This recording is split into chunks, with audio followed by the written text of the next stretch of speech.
TSJ 101 Sports presents Center Ice Chats with your host, Jared Pettis. Welcome to the third episode of Center Ice Chats, St. Louis Blues Edition. I'm your host, Jared Pettis, and along with me for the third time of 3 episodes, it's Colin Willard. It's been a while since we recorded one, isn't it? Yes. What was it, like January 20-something? Probably even before that. It's been a while. I know Bennington had like maybe 3 starts. Yeah, I remember talking about the Philadelphia game. Yeah, that was the first episode. We missed a lot since then, and we'll get into that today, but we're going to start with the Stanley Cup Final. The St. Louis Blues are finally in the Stanley Cup Final. I still can't believe it. Yeah. What went through your head as the clock ticked down for Game 6 against San Jose? I actually think it still hasn't set in just because it's, I haven't been alive for most of the 49 years that people have been waiting, so I think I have a much different perspective from everyone else. I agree. I've only been around for 20 of those years, so it's been, I obviously have waited my entire life for this moment, and I was still excited when they won, but with the weather that we had going through here, I didn't actually get to see the final 5 minutes because NBCSN cut out. Oh, wow. So I just pulled it up on the radio, and I had me and a couple other friends at my house. We were having a watch party. My mom pulled it up on her phone, and I turned the radio on underneath my TV. I have a stereo. Turned it on there and listened to it, and didn't have quite as good of a reaction I probably would have if I would have been able to see it, but it came back when they were doing the handshake, so that's all right. Yeah.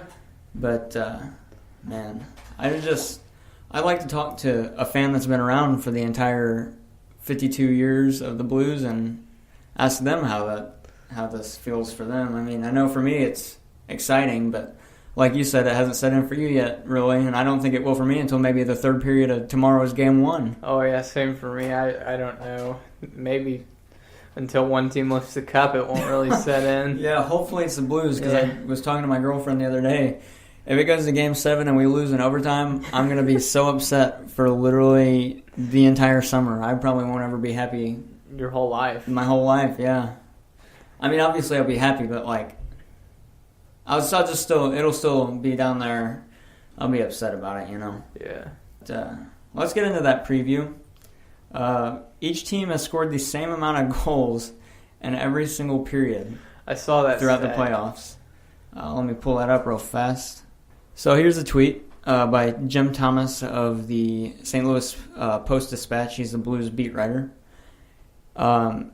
Including overtime throughout the playoffs in every period of every series, the Blues have scored 16 goals in the first, 16 goals in the second, 24 goals in the third, and 1 goal in overtime.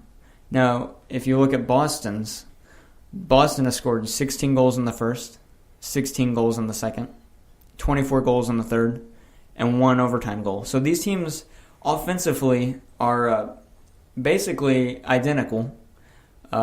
Everyone's saying that the Bruins are deeper, but in my opinion, the Blues are deeper offensively, especially scoring depth-wise.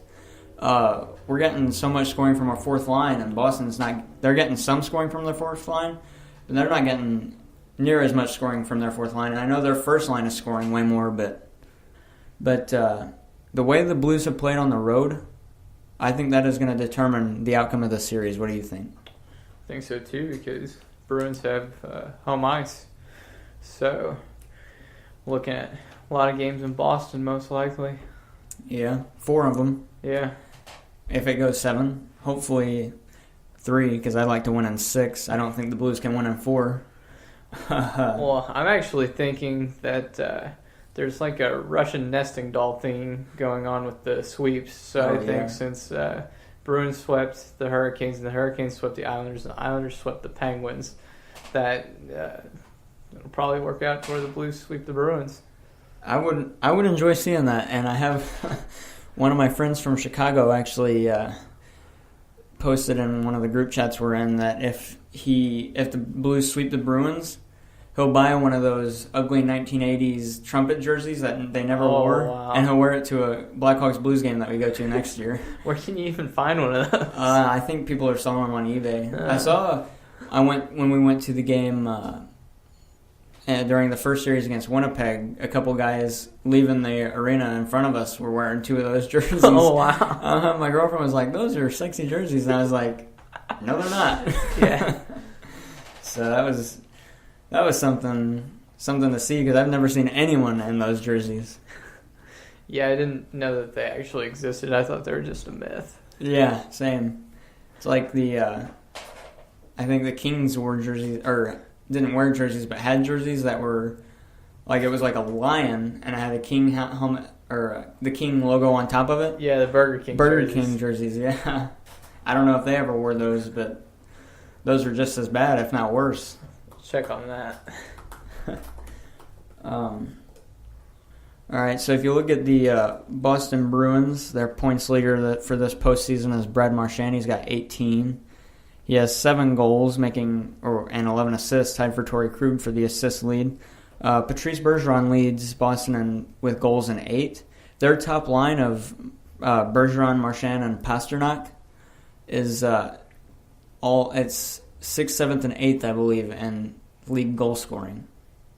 But over at the Blues side, Schwartz leads with 16 points. You got O'Reilly at 14, and 3 other players are tied at 13.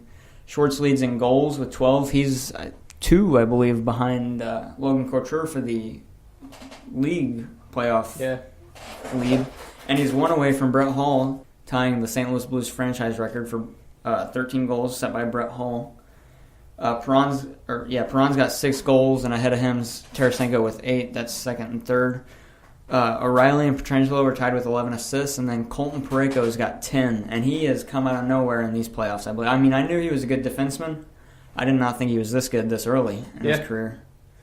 He's a big guy, and he and Bouwmeester, both big guys. Bouwmeester has surprised me too. Like, the way he's played this year, I mean, this whole year was kind of disappointing at the start of the season, but he was still getting healthy. Towards the end of the season, I saw him kind of come into his own. Now in these playoffs, he's playing out of his mind. He's been great. He has been really great. Both goalies have 12 wins, obviously, because that's what you have to do to get to the Stanley Cup Final, win 12 games. Yeah. Many say that Tuukka Rask is the better goalie. I tend to agree with them. The way he played in the Eastern Conference Final against Carolina, and in each of the elimination games that he played against Toronto, Carolina, and Columbus. Mm-hmm. He shut out Columbus, shut out Carolina in Game 3, and then allowed just 1 goal in Game 4, and allowed 1 goal against Toronto in Game 7. He's played, and in Game 6 against Toronto, he allowed, I think, 2. Yeah. And all those wins. He's played out of his mind. Starting at the end of the Eastern Conference first round against Toronto, he kind of started out slow, and then, he didn't really start out slow. Toronto was just scoring crazy numbers, and I guess he heated up at the right time and hasn't settled down, and I don't see why he would in the Stanley Cup Final. Maybe that 11 days of rest that he got. That's always bad. Yeah, he's also got more experience than Binnington, but Binnington's been really good in elimination games too. I think he's allowed 4 goals in 3 elimination games. 1 against San Jose, 1 against Dallas, and 2 against Winnipeg. Yeah, what was the final score of Game 6 against Dallas? Because that was an elimination game too. I think it was 3-2 or something. Yeah, that sounds right. I'm not sure. It feels like it's been so long ago. Yeah, these playoffs have been really long. I was talking with my girlfriend the other night about against playing Winnipeg. I was like, wow, it feels like we played Winnipeg 3 months ago. Yeah. She was like, yeah, it really does. We were talking about getting tickets to Game 3, and then I pulled it up on StubHub and saw it was $900. We decided, we'll just watch from home. Yeah. She agreed with that. But I sent her a picture yesterday. This guy asked Jeremy Rutherford what he needed to do to let his wife get him tickets, and JR said, being an expert in this area, I can help. For starters, wash her car tonight, if you have kids, take them somewhere. Before you leave the house, set up a massage for her tomorrow. And he says, heck, even invite her tell her to take a friend. And then he says, well, heck, tell her to take 2 friends. Then when she comes home, have dinner ready or have reservations. And he said if that doesn't work, just keep on trying. So that way you're in the whole $2,000 instead of $1,000. Yes. Which is, you'd actually be in the whole maybe $3,000 because you have to get 2 tickets. Yeah. I enjoy watching Blues games. Mm-hmm. And I know it's the Stanley Cup Final, and obviously the prices on things are going to be huge. But I am not going to pay that much for a Stanley Cup Final game. No. There's a lot. I mean, I know there's a lot on the line, but, I mean, it's not $900 worth out of my pocket, you know. Yeah, maybe if it were Game 7 and you're guaranteed to see a cup celebration. Oh, yeah, for sure. If it was Game 7 and it was on home ice and I had the money, you bet I'm going to that game. Yeah, you Game 3, though, no. I mean, Game 4, though, if we have a chance to sweep and I had the money, I don't know, though. I kind of want to watch from home. Yeah. There'll be a lot of people up at the game that I'd have to hug. I'd rather just hug a select few. Yeah. It's coming out of the series. There's obviously going to be a cup winner.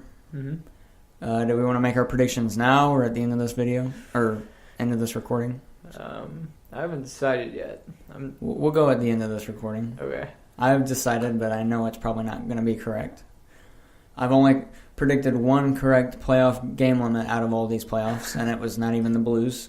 It was the Nashville and Dallas. I figured Dallas would win that in 6. So we'll get to the series predictions at the end of this video, recording at the end of this recording. But right now, who are you going to pick for one player? Who are you picking to win the Conn Smythe? So I can only pick one. You can only pick one. Well, I think there's really only one guy, win or lose, who could win it, and that's Rask. I agree with you there. Yeah. Obviously, the way he played, like we just talked about, the way he played, he's got him there. Yeah. Boston they didn't really quit scoring, but Carolina in a couple of those games looked like the better team in the Eastern Conference Final, and Rask just stopped him. Like, Carolina could not find any way to beat him, but they also... if I could have went back at the beginning of the playoffs and picked them to go to the conference final, people would have laughed in my face. So. Yeah. But with the Blues, they've won a lot of 1-goal games in these playoffs, and I can see them getting some 1-goal wins against the Bruins, and then if they end up winning the series, I could see the media still voting for Rask based on his performance prior to the series and during the series if it's close games. Yeah, I agree. One thing that I was reading during the same thing where I got that picture from Jeremy Rutherford, the thing that people were asking was Bobby Plager. If the Blues win the Cup, a lot of the fans want to see him be the one that Pietrangelo hands the cup to. Yeah. I want to see it too. Yeah. I was watching yesterday on my break at work. I was watching Kimmo Timonen get the cup when Chicago won in 2015, and I was watching Raymond Bourque get it in 2002 when Colorado won. And the way that they both reacted, I was like getting them chills, and I was like, wow, I really want to see that. Yeah. But what if he goes defenseman to defenseman to defenseman? He goes, Pietrangelo lifts it, hands it to Bouwmeester. Bouwmeester gives it to Plager. Yeah. Well, that would be some crazy stuff. But I'm sure he doesn't want to take away any of that from the players, and I know the players are going to want to have their time with it. But I just think if the Blues win it, for all the fans and all the past players, I think Bobby needs to get the one to hold it. Yeah. Second. I don't know. He might not be able to get down to the ice that quick. Yeah. I mean, he walks around the whole... I don't even think he'll be watching the game. I saw videos, he just walks around the whole place during the games until... in one of the videos I saw, he was... After the 4th goal was scored, and the Game 6 against San Jose, after it was scored by Bozak, he went back to his suite and was finally calm. Sat down. Oh, yeah, that was a crazy game, though. Especially with the weather. I figured like they'd start it late or something with how the weather was in St. Louis. Yeah. No, they were just packing it up, which kind of sucked for us because at the end of every period we lost it for the final 5 minutes because of the weather, which kind of sucks. But hey, we won. And I was listening to it, so I got to hear it. That's what counts. Yeah, it's true. And I got to see us not touch the Clarence Campbell Bowl. Yeah. I'm okay with that. Superstition. Yeah, well, I was kind of like, well, Boston didn't touch it, so let's touch it. And then I remember last year Vegas touched it, and I was like, yeah, let's not touch it. But Pittsburgh touched it their 2 years and won. Well, they touched the Prince of Wales trophy because they're in the Eastern Conference. Washington held it, and they won. Boston didn't touch it. So, hey, maybe there's a silver lining right there. Craig Berube has been nominated for the Jack Adams Coach of the Year. Yeah. And I think he's got a good chance of winning it. I don't know. It's going to be close because it's hard to argue against Cooper and the season the Lightning had, record setting. Yeah. And, but you knew they were going to be good. Yeah, you knew they were going to be good, but you didn't know they were going to be historic. Yeah, true. And then... Well, people figured the Blues were going to be good, but no one figured they were going to be terrible. Yeah, which is why I think you can... Yeah, that's why I can see Berube being overlooked, is because he came in and made a team good that everyone expected to be good. And I also think you have to look at Trotz and turning the Islanders. Yeah, they were my pick to win the lottery. Yeah, and they... Well, almost. Were quite a surprise. Yeah. I'm surprised Rod Brind'Amour wasn't one of the finalists. Yeah. Well, the Hurricanes just squeaked in. So, because I think a lot of people saw the Hurricanes as like a bubble team. They have been really... Yeah, I agree. Over the past couple of years, they're a bubble team. I figured they could have made it last year, but they had no goaltending. Mm-hmm. Speaking of a goaltender that they could pick up, Jake Allen? Question mark? Maybe. I'm sure they have the cap space. I think I was just looking at it. I think they have let's see, $54.2 million invested in 14 players for 2019-20. That's what I have here. So they definitely have some room, and I know that's probably what they're going to be looking for, especially after this season, unless they stick with Mrazek, which he played okay in the playoffs. Didn't play too well in the regular season. And then he got hurt against the Islanders, and McElhinney came in and just was a brick wall for the 2 games he played. I figured they'd go back with him for the start of the Eastern Conference Final. Mm-hmm. But then again, I mean, Mrazek got hurt. Yeah. So you got to go back with your hurt goalie until he shows that he can't do anything like he did in the Eastern Conference Final. Mm-hmm. I think they were down 3-0 when they went over to McElhinney, and he played well until so I think the third goal by Boston, and then he was... I mean, the entire team was obviously... They knew what was coming. Yeah. And the defense didn't help him out at all. Yeah, both those guys are free agents, so we'll see what happens. That could be a trade target. I don't know what a Jake Allen trade looks like, though. I don't either. I know we'd have to probably sweeten the pot, but they have cap space. Yeah. Maybe... I don't want to trade our first rounder for next year since we... already don't have ours for this year. But would you be against trading like Clem Kostin? Probably. I would be too. Just because I don't think...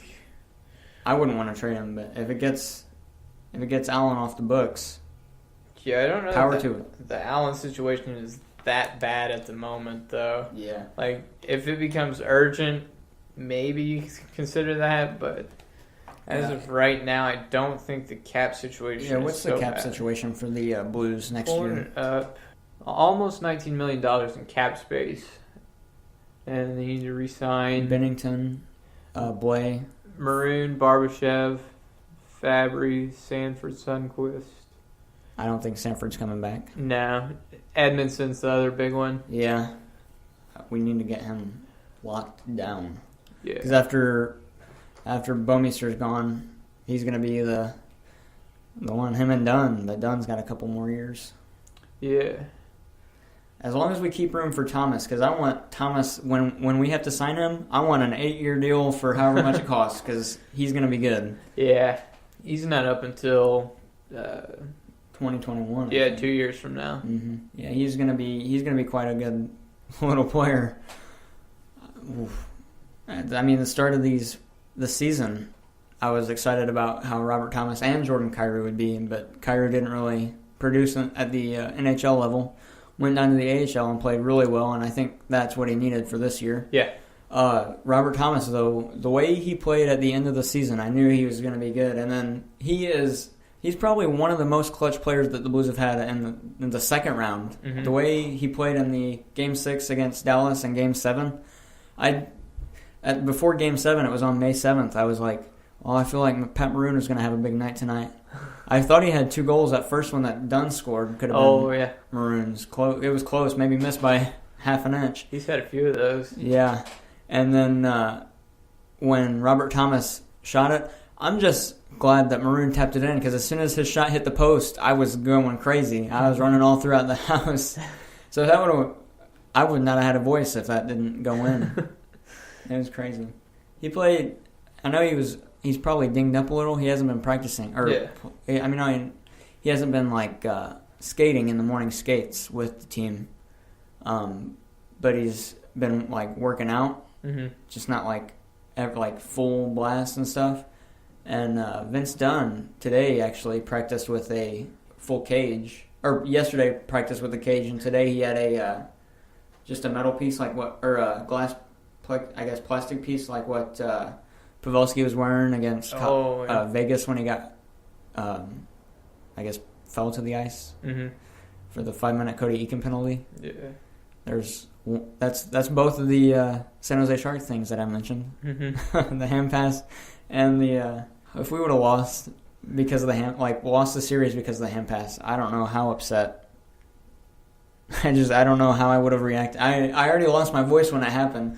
I was yelling at the TV. I was 1 inch from the TV because on my TV the refs were down in a corner. I was 1 inch from my TV yelling at the refs as if they could hear me. Wow. As if they could hear me. I was like, how do you guys not make that call? There's 4 of you on the ice, and I saw it before every single one of you. Yeah, luckily that was the one playoff game I haven't watched. Yeah, that was... Have you even seen the highlights from it? I saw the hand pass, but that was it. Well, that's all you need to see. Yeah. We played terrible coming out of the gates. That's why we're down 3 goals. Instead, the hand pass was more of a call to arms, and they rallied around it. Yeah. Maybe Boston will do a hand pass in Game 1. Actually, I don't know. Boston seems way too deep to hope for that and then try and do what we did against San Jose. Yeah. We got 5 teams picked out, not including the Blues or Bruins, from this year's playoffs that I have some questions about coming into 2019-2020. We'll start the list off with Calgary. The only way I think they'll be back in the playoffs is if they get goaltending again. Yeah, but I don't know. I don't know who they'll go for either. They probably don't want Jake Allen, the last Blues goalie they got. Didn't really work out for them. They got him for 2 picks. I would say Brian Elliott, but that was the last Blues player. Yeah. Michael Neuwirth, but he's still not what they need. Yeah, name any Flyers goaltender. Cam Talbot. I actually was brainstorming the other day when I was writing the list of things to cover that he might head out that way, but he wasn't with Edmonton and didn't do too hot. But Edmonton didn't have a defense in front of him. Sergei Bobrovsky, but I'm pretty sure he's probably going to Florida. Yeah, he wants to get that Miami weather. Oh, yeah. And it's not like that up in Calgary. No. Well, I wouldn't know. I've never been there, but I just assume. Heard stories. Assume, though. Yeah, I've seen video. Who's another goalie? Brayden Holtby? No, I'm kidding. Semyon Varlamov, if Colorado goes with Philip Grubauer, I think Colorado can be back. Yeah. Oh, yeah, they're only going to get better with the top. Oh, yeah, and they got number McCarr. 4 pick. Yeah, and the number 4 pick. I wasn't even thinking about that. They have 2 first-round picks. They could trade their 18th for some depth scoring or something. Wow. Or 18th overall first-round pick. San Jose. Actually, let's go in order for the teams that the Blues have beat. Okay. We'll start with Winnipeg. They got a lot of not really cap issues yet. Once they sign Line, they might have a cap issue or 2. They have... Let me pull up their cap friendly real fast. They've got $25 million in cap space right now, but for the incoming season. Yeah, but they have to sign Line. I think they have Morrison, 24 free agents, half their roster. Yeah. Tanev, Lindholm, Hendricks, Laine, Hayes, Kopp, Connor. On forward defense, Trouba, Blue, Morrow, Sherratt, Myers. If I had to pick one not staying on their D-core, it's probably Trouba. I don't think he'll come back because he held out a couple years ago. And he's restricted again. And well, he's restricted, so they do have his rights. But I could see them just, like, everyone's saying this summer is going to be the year of the offer sheet. I could definitely see somebody offer sheeting him, and then as long as that team has the picks, they accept it. They decline the match, which is not always a bad option because you get draft picks, but you can't ever tell the future. Yeah, they say every offseason is going to be the season of the offer sheet. Never is. Well, I thought this one was going to be it because you had Marner and Matthews, but Matthews signed. You still got Marner, though, which he's going to be wanting Matthews money, and I don't know about getting all that. I think he deserves it. I don't think he's going to get it. So Winnipeg's going to be a tough one. They just ran into a hot goalie in Jordan Binnington, if you ask me. Yeah, because in that first round, they definitely could have made a deep run. Yeah, that roster's stacked. Yeah. Laine kind of cooled down after the first 2 games. Yeah. Brian Little, I was playing NHL 19, against Winnipeg and saw his name and was like, holy cow, I forgot he played for them. Yeah. Because he was so invisible in that first round. I don't even know, was he playing? I think so, and he's the guy that's been there the longest because I think he was drafted by Atlanta. Mm-hmm. But they did not get a lot of help scoring-wise from other than their top line. Like Scheifele, he had a couple goals. I'd like to see Adam Lowry. I'd like to see him in a Blues jersey. He's from St. Louis. Yeah. Maybe not this coming year or the year after that or the year after that, but sometime down the road maybe. Now to Dallas. I think Dallas is only going to go up from here. The Central Division is going to be the toughest division in the history of the NHL. This coming season. You got Winnipeg, St. Louis, Nashville, not in that order. Dallas is going to be on the rise. Colorado, obviously, they're probably going to be a contender next year if they get, well, possibly. Playoff contender, not cup contender. Who am I? Minnesota is going to be up there, hopefully, because I like seeing them in the playoffs. I don't like playing them, but I like seeing them in the playoffs because, Minnesota, state of hockey. And Chicago. Top 3 pick. Which is BS if you ask me, but, the NHL has to do something for their outdoor games. Yeah. No, I'm kidding. But, yeah, Chicago, they'll be back in a couple years. Maybe, if not next year, the next, for sure. Dallas. I already talked about Dallas. Well, we didn't talk about them, but if they re-sign Zuccarello, they'll be a tough team to handle. And they got Rupe Hintz, who surprised me in the playoffs how outstanding he was against Nashville. Their D-core it's up there as with one of maybe the top 10 in the league, if you ask me. So is the Blues though. So is the Jets. Everyone in the playoffs have tremendous defensive depth. Well, almost everyone. San Jose, they got a lot of questions to answer this offseason with Joe Thornton, Joe Pavelski, Erik Karlsson. I don't think he's coming back after his tweet that he just tweeted this past week. Did you see that tweet? I didn't see it, but I heard that he made a sort of farewell. Yeah, it's exactly what it was. Let me pull it up super fast. 390 people tweeted about him today. All right, so his tweet was, "Thank you to the entire San Jose Sharks organization, fans, and especially teammates. It was a great run that ended too early, but lots of great memories were created. The entire Bay Area has been nothing but classy and respectful to me and my family. Thank you." That's all he tweeted. But San Jose, they need goaltending, I think, just as bad as Calgary. Yeah. Martin Jones, he played terrible in round 1 and played okay in round 2. I guess he outplayed Grubauer, but Grubauer hadn't ever played that. He didn't have the experience, and Jones did have the experience in that round. And then played decent in the two games that they won. Game 1, played decent in game 1. Didn't play all that well in game 3 when San Jose won, but played just exactly how he played in the regular season and the final 3 games of that series. And that's how the Blues won, in my eyes. I don't know what you think. Yeah, and the Sharks' offense could make up for it like they normally did. The Blues just shut them down completely. Exactly. Before the series, I was texting my dad. He was asking me about the Sharks and what I thought. And I was like, well, the thing with the Sharks is that I'm not worried about is when their goaltender is bad, he is bad. Yeah. Like Jake Allen bad. Which Jake Allen can be good. But when Jake Allen's bad, Jake Allen's bad. Yeah. And I sent him a screenshot that I took of Martin Jones's stats. He had like an .896 save percentage, and not good at all. I want to say 280 something goals against or 240. It was high. It was a high goals against, and I was like, what we need to do is score on him early and score on him often, because once we score on him early, he's rattled. And that's what they did. That's what we did in the final 3 games. I know in game 3, we went down 3-1 and or 2-0, scored 1. Then Jumbo Joe scored again. Then that's when we took off. We got 2 quick goals to tie it, and then scored the 4th in the same period, the second period. And I could tell he was rattled. And then in the 3rd period, he came out and played how he played the entire Colorado series and shut us down in the 3rd period. And then we missed the empty net.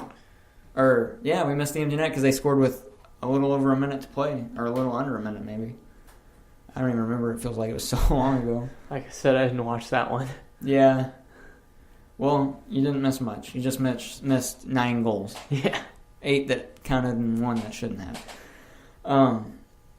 But yeah, San Jose really needs a goalie. The goaltending market is not as deep as I thought it would be this year. Like, I know there's Brian Elliott, Michael Neuwirth, Cam Talbot, but like I don't know about Cam Talbot. Probably like 5 other guys that played for the Flyers this season. 5 other, Corey Hart, Carter Hart, yeah, Carter Hart. We'll cut that out, and he's not a free agent. I don't think no. They probably got him locked he's up their for answer. Yeah. New York, the Islanders. Now, that's the one team I had a question about coming into this past season that made the playoffs. If they want to make it back in, they're gonna have to load up, because I think what they have now is going to be in a Ottawa Senators illusion that happened in 2016 when they 17, or I don't remember, whenever they were playing it was the second year. 16. Oh, was it the first year? I think it was the second year because they were wearing 17. It was 17 because Chris Kunitz was still on Pittsburgh that year. Okay. Anyways, we'll cut on that. 2017, when Ottawa made it to double overtime of Game 6, I believe, against Pittsburgh, and that one goal by Chris Kunitz to end it literally crumbled the Ottawa Senators organization into what it is today, because their owner was like, hey, we got a good team, let's stick with this team.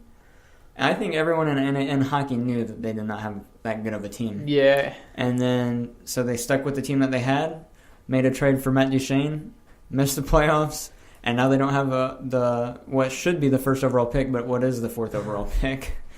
And I think if it was still theirs, it might be the first overall pick. But, yeah, Colorado lucked out there. Yeah. But New York, they need goaltending. They need scoring, for sure. They scored, I think they scored the least amount of goals of any team in the playoffs, and they made it to the second round. Yeah, they had the shutdown defense with Trotz. Mm-hmm. I mean, I know they probably need to get a defensive stud or a defensive weapon or something. But if they keep playing the defense that they have right now, all they need is a goaltender and 1 or 2 guys that can score goals. What if Pittsburgh trades them Phil Kessel? It won't happen because they're in the same division, but what if? Looking here, they have a lot of cap space. They need to re-sign Beauvillier, and Lee and Everly are free agents. So I think they'll re-sign Lee. They didn't have a captain this year, but He was their captain. Oh, he was? Yeah. They did have a captain. Oh, I didn't think they had a captain this year. Yeah, they'll re-sign him. Yeah. I know this isn't on the list, but I want to go back to the Blues real quick. Brayden, Schenn, and Alex Pietrangelo, they have 1 more year on their deal after this one. Out of those two, who do you think they'll re-sign? I think Pietrangelo is more likely because it's easier to replace Schenn than it is Pietrangelo, I think. Yeah, especially with Kyrou and Thomas. Obviously, Thomas. They're both, I think, listed as centers. I think Kyrou plays the wing more, but Thomas, I'm sure by the time that next season's done, I'm sure he'll be able to take faceoffs and all that. Yeah. And we still have Barbashev. Well, if we re-sign Barbashev and Sundqvist after this season, we'll have them, and we'll have Bozak, Steen if we still have him signed, or if he's still in the league. If he doesn't retire, I don't think he will. He can take faceoffs. I remember back in 2016, I was watching highlights from the game against the Blackhawks in the playoffs, and he took a faceoff with Backes on his wing because they were both. Backes was a center, but I know for a bit Steiner was taking draws. Yeah, he's listed here as every forward position. Steiner? So, yeah. For some of the teams that we just mentioned, one of them is San Jose. We didn't mention Carolina. I think they'll be back if they get a goalie. All they need is a goalie, they'll be back. Well, they also need some defense.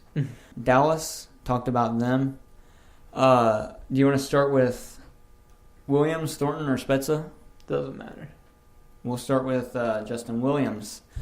Justin Williams of the Carolina Hurricanes is 36? 37. 37, Mr. Game 7 at age 37. What do you think is going to happen to him this offseason? You think he's going to retire? Or you think he's going to come back? I think if the Hurricanes offer him a contract, I think he'll go back to Carolina. He's their captain. Yeah, I agree. But if they don't offer him one, I don't see him. I see him retiring. Wish he would have got him a cup at the end of his career. I know he got one at the beginning of his career and in the middle. Yeah, he had several with the Kings. What do you have? 2? Yeah, two with the Kings. I think he had one with Carolina in 06 when Rod Brindamore was his captain, not his coach. Yeah. I figured he'd retire after this year at the start of the season when he went back with the team that he started with. Chris Kunitz, I know he's not on this list. I think he's a free agent. I know he's with Chicago right now. He started out with the Ducks. The Ducks aren't going to be a team in the playoffs I don't see next year. No. I could see him going back with them. I think I read somewhere that he plans on retiring, but this was... I was just assuming one more year with your team that you started it with. Yeah, this was around the time that that the season was wrapping up, though, so I don't know for sure. Mm-hmm. It's been a while since I've seen anything about him. Yeah, I have not seen anything. I forgot he played for the Blackhawks. Yeah. I went to Game 2 of the season when when the Blackhawks were against the Blues, mm-hmm. and I was sitting with my friend from Chicago who's a Blackhawks fan, and he was like, "Wow, I forgot Kunitz was signed with us." Yeah. I was like, "Me too." We'll get into all the other UFAs in a later episode, and maybe if we have time tonight, I'm not sure. Justin Williams, I could see retiring unless Carolina, like we said, offers a contract. Joe Thornton, what do you think is going to happen with Jumbo Joe? Well, again, I think it's either Sharks or bust for him, and it all depends on how the Sharks solve their cap dilemma with their free agents, because got Pavelski and Carlson to possibly re-sign, but I think Thornton's going to play another season. He's pretty beat up, but I just don't see him backing down. I don't either. Maybe, hopefully his knees can handle it. Yeah. Jason Spezza is another guy up in age. I think he's 35 or 36. 35. He's a free agent after next year, right? Or is he a free agent? He's a free agent now. Okay, I was not for sure. Before he signed with Dallas, when he became a free agent, or maybe it was he got traded. He was traded. That's what I thought. The Blues were in the running to get him, and at the time this was 6 years ago. I was in the hockey. I knew all the players and stuff, but I wasn't for sure about the contracts and all that stuff. But he was one of the guys that I was first aware that the Blues were in trade rumors with him. Let's get him. Let's go for him. Mm-hmm. And I think he declined the deal to the Blues and instead went to Dallas. I'm not sure if he did or not, so don't quote me on that. But, yeah, I know he ended up going to Dallas and not the Blues. I could see one more year or two out of him. I know it probably won't be with Dallas. If it is, it's going to be a cheaper contract. I think Jim Nill said that they're done with him. I could see Jason Spezza. I know he's probably going to want to sign with a team that could get him a cup. But I could see him going back to Ottawa. I think he's actually expressed interest in the Senators. Which I know they're wanting to. They're obviously in a full rebuild right now. Mm-hmm. But he could be a good player to go back and I don't think they have a captain, so maybe they could be like, well, welcome back. You're our new captain. Train our young guys. Yeah. I could definitely see that being how it goes. Might have to give him a big contract to get to the cap for. Yeah, no kidding. And that's a team that could do it too. Sign him and Joe Thornton. Just kidding. Joe Thornton wants a cup. If Boston has cap space, maybe he goes back to Boston. Their original team. I know everyone in the media was feeling themselves about the Joe Thornton playing Boston in the Cup Final. Yeah. So, one more free agent that we were going to save for another time. I want to talk about Erik Karlsson. Okay. Do you think he is going to re-sign with San Jose? Or do you think he's going to go to New York or Tampa Bay? I've heard Tampa's going after him, and they're trying to assemble that super team down there. Yeah. I heard New York. I heard that a couple weeks ago. Rangers?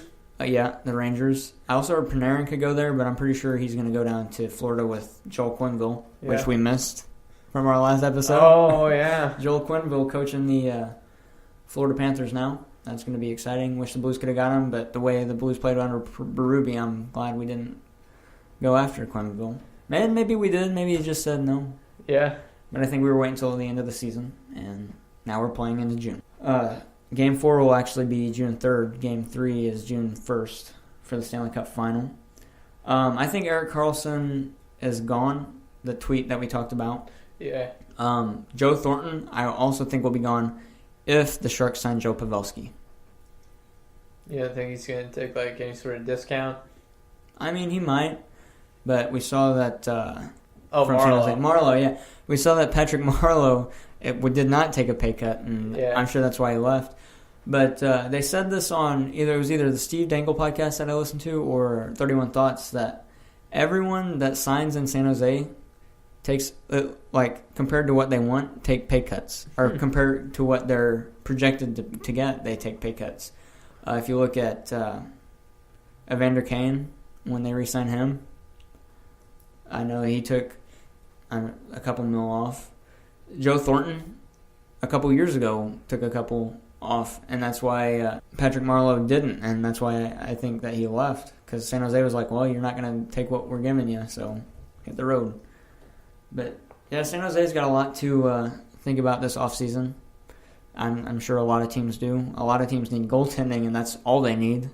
Tampa Bay doesn't need anything. They just need to not choke. Yeah. They need a certified Heimlich person. Steve Yzerman, GM of the Red Wings. Now, I'm excited to see what the Red Wings do now. That's another thing we missed since our last episode, but that just happened 2 weeks ago. Yeah. Detroit's a bit of a mess right now. Yeah. But, Ken Holland did most of the mess. Yeah. And he's now the GM of the Edmonton Oilers, who were made a mess by Peter Chiarelli. Yeah, the Oilers are... That's another thing we missed. There's going to be several places to watch Stanley Cup watch parties. My house was going to be one of them. But I'm actually getting tickets to go to Game 1's watch party at Enterprise Center. And if they play well enough, I'll be up there for Game 2. $10 a pop. I don't think they have a limit on it. Because I know that for Game 6 they had 7,000 or so that were there. No, they're sold out. Oh, they are sold out? Yeah, I saw that today. Oh, okay. Well, hopefully Game 2's not sold out then, because I was planning on getting tickets to that. I thought about just getting them anyways, and then if I decided not to go, then, hey, there's going to be a couple open seats up there. Yeah, you might want to get on that. Yeah, well, I might just watch it from home. if they win, if they win, good. If they lose, then obviously I'm gonna watch from home anyways, even if I was planning on going. I'm sure there's a lot of bars in St. Louis and around Missouri that will have the game on. I know there's one in Chicago that is a bar that does not like the Cubs. Because I know when the Cardinals were in the playoffs a couple years ago, that's where they had Cardinal games on there and didn't have any Cubs fans allowed. And when the Cubs were against Cleveland in the World Series, they had all Cleveland stuff up in there. I saw a tweet the other day about, it was a picture of the United States and Canada. Everywhere was blue and Blues logo, except for Ontario was Toronto logo. Chicago or Illinois was the Bruins logo, and Massachusetts up to Maine was all the Bruins logo. Yeah. And I'd say pretty accurate. I know Southern Illinois, probably past Chicago, would all be Blues. Well, not past Chicago, but a little bit, maybe halfway for Illinois would be Blues stuff. And I'm sure Toronto fans were cheering on the St. Louis Maple Leafs. Yeah. I mean, Blues. I was listening to a podcast a while ago after Toronto was eliminated, and there was a Boston fan on, and he was like, I don't like how once the Maple Leafs get eliminated, it's like everyone's like, oh yeah, the Toronto Blue Jackets. Because everyone from Toronto is always going to be against Boston because Boston knocks them out every time. Yeah. And I still can't believe that the Blues are in it, honestly. Yeah, like, still hasn't said it. It really has not. Like, that night that they won, I was just so happy. I was like, wow, we're going to the ship. Yeah. Are you going to watch it anywhere, or are you just going to stay at home? Going to my grandma's house because we get NBC through the antenna, and it doesn't come through clear very often. Oh, yeah. That's how it was at Mizzou. It was, all their channels were through the antenna, but NBC was 480, and I was like, I don't like this. Yeah. All the other channels most of them were 1080. So we had HD until NBCSN. Are you just going to go there for every game, or? I think that's the plan right now. We might end up doing something else. Yeah. I plan on game 1, obviously I'm going to the Enterprise Center. Game 2, I'm probably just going to watch from home. Game 3, I actually got off work. I didn't call out of work, but I requested off for 6 o'clock, and my boss goes, yeah, no problem. Didn't even ask why. Or didn't even have a rebuttal about it. He was just put it down on the calendar, because I told him, I was like, if the Blues make the Stanley Cup Final, I need off at 6 on this day. And he was like, all right. But I told him if they don't make it, I'll work. And so they made it. So I'm off at 6. For Game 3, they're at home. I'm planning on probably hosting a watch party at my house. So you can text me about that if you feel like coming over. If not, don't worry about it. I don't know how many people will be there. Probably just like 5 or 6. Party. That's a watch party for me. I Yeah. mean, I don't care what they do as long as I'm watching the game. And then Game 4, I'll probably do the same thing. Game 5, if it gets that far, I'll probably do the same thing. Game 6, if it goes that far, I'll probably do the same thing. Game 7, if it goes that far, I'll definitely be doing it. I don't know, though. Game 7, I might have to watch it by myself. Yeah. Because the way that I react in high-pressure games, if it goes wrong, it could be bad. Won't be too bad. I'll probably just be more sad than anything, but I don't want to cry in front of a lot of people. Oh, yeah. You know what I'm saying? Well, if they win, I'll be crying in front of a lot of people. I already put it out, I guess, in my brain emotionally that if the Blues win, I don't know if I'll be able to hold back the tears. I just don't know. I don't know. I don't know how I'll react. I might sit there in awe. I might not. I'll just be like, wow, we just won the Stanley Cup. It's okay. The arch might be underwater with tears by the time. Oh, yeah. The entire Blues win. It might be underwater with alcohol, the way the city might party. That's true. Win or lose. Yeah, I don't care what. If we win, it does not matter what day the parade is. I'm going to see it. If it caused me to get fired from my job, so be it. I'm going up to that parade, and I'm going to sit there and enjoy it. All right, so after Game 3, forgot what game it was for a minute, against San Jose, the refs missed a hand pass. All 2 refs and 2 linesmen, all the officials on the ice in St. Louis, missed the hand pass, and by now everyone has heard about it.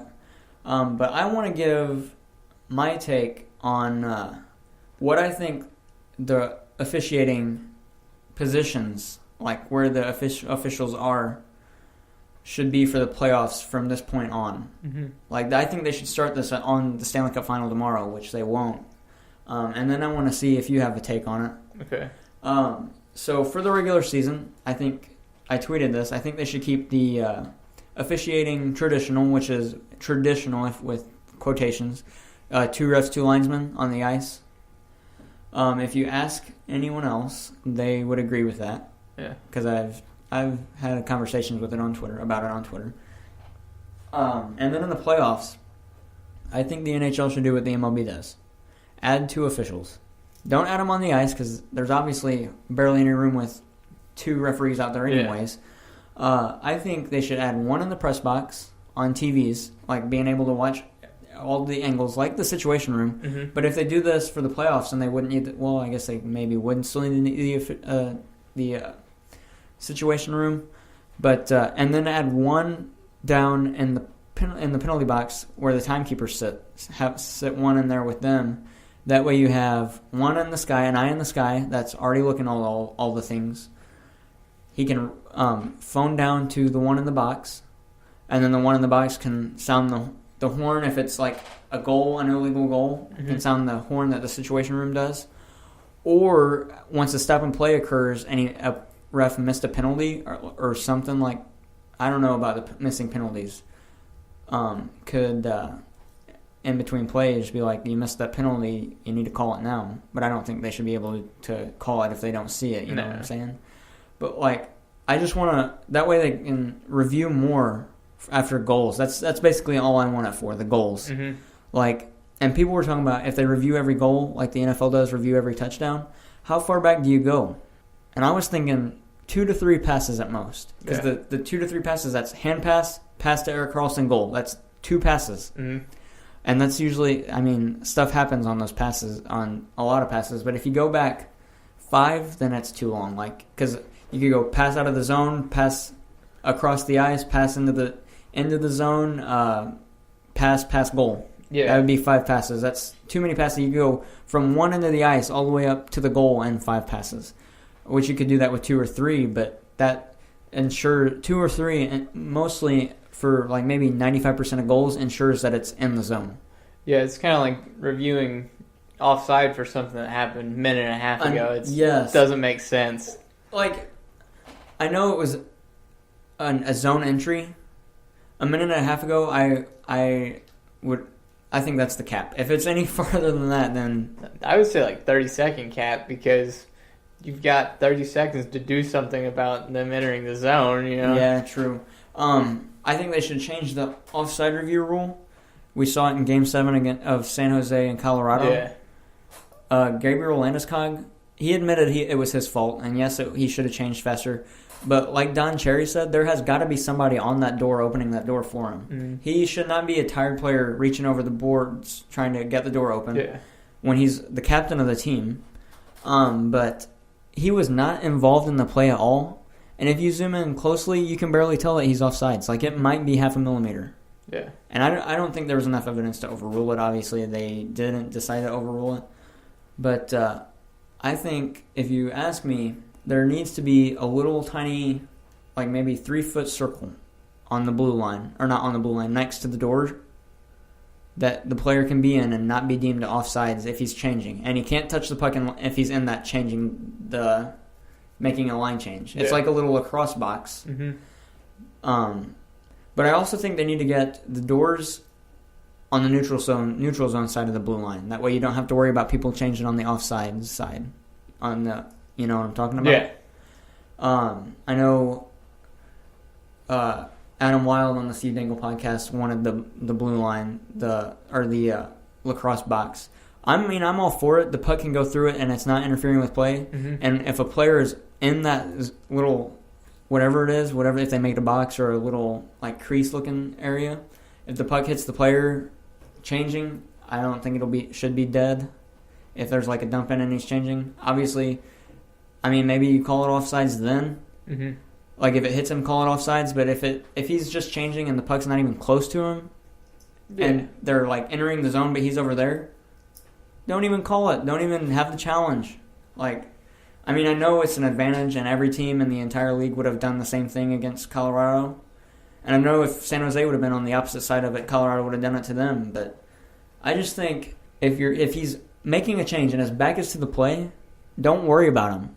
Because even if the puck's going around, he's not even looking at it. And he probably would have been off the ice by then. But that's what I'm thinking about that one. I don't know if you have any other ideas on officiating changes or anything. I think they should look at every goal, like you said, back to a certain point, establish that point, and then Toronto can review it from there. Because the hand pass shouldn't have counted. And they said, well, we can't review that. Well, someone should be able to review it. Yes. And it's like all goals are reviewed. All goals are reviewed within the last 2 minutes of regulation and overtime. Mm-hmm. All of overtime. Now, I don't know if it's supposed to be offsides reviews or goaltender interference reviews, if that's all they're reviewing. I think if they say all goals are reviewed, review the entire play. 2 to 3 passes. That's all it takes. Mm-hmm. Obviously a hand pass. And we may never, ever see anything like that get missed again in our lifetimes, but the way it is set up now, I think we will see it for sure. Yeah. And back to the offsides thing, I just think they should do away with offside review, if you ask me. I think they should just be able to challenge goaltender interference. Well, I don't even know about goaltender interference. I don't either. The way no one knows what it is. I think they need to scrap that rule and the offsides rule, or offsides challenge rule, and redo both of them. Mm-hmm. And I think they should add officials overhead for the playoffs. I don't want to do it for the regular season because the magnitude is not huge until some games it is, but heck, screw it and just leave it to the traditional format. But once you get to the playoffs, with how terrible the officiating has been in these playoff years, I have never seen NHL officiating this bad as I have in this playoffs. I just think once you get to the playoffs, they just need to add at least one eye in the sky. But I think they should add 2. Keep it even. You know what I'm saying? Yeah. So, time for our predictions. Okay. Are you ready? Yeah. I'll let you go first. Okay. Well, I said the Russian nesting doll thing was going to happen. I'll take Blues in 4. Blues in 4? Okay. So, I have a buddy from Chicago who sent me a picture of the Blues trumpet jerseys that were set up in the 80s, and the players refused to wear it. The players refused to wear these jerseys. That's how bad they were. I'll put a picture in the video.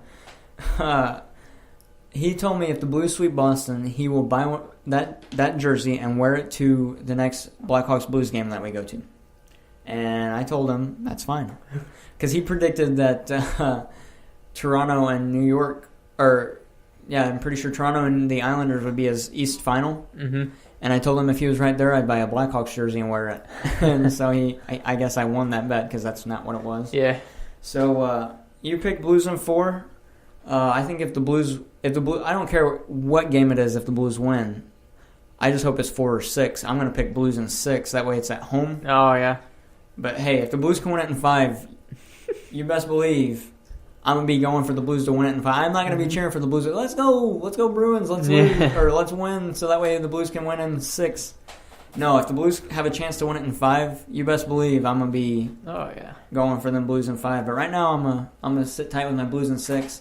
And my Conn Smythe is definitely, if the Blues win, it's going to be Schwartz, I believe. The way he's played, unless Tarasenko comes out and scores a hat trick in every game. Yeah. Which it's not a Stanley Cup Final MVP, but that would be quite a show.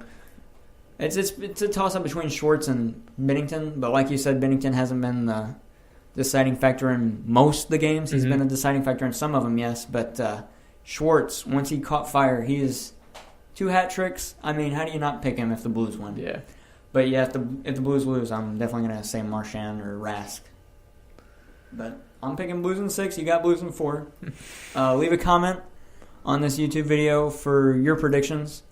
And I guess, whatever you want to say in the comments. I don't care. Just leave a prediction, and then you can comment whatever you want. But make sure you predict something. You got any final thoughts before we leave you, Colin?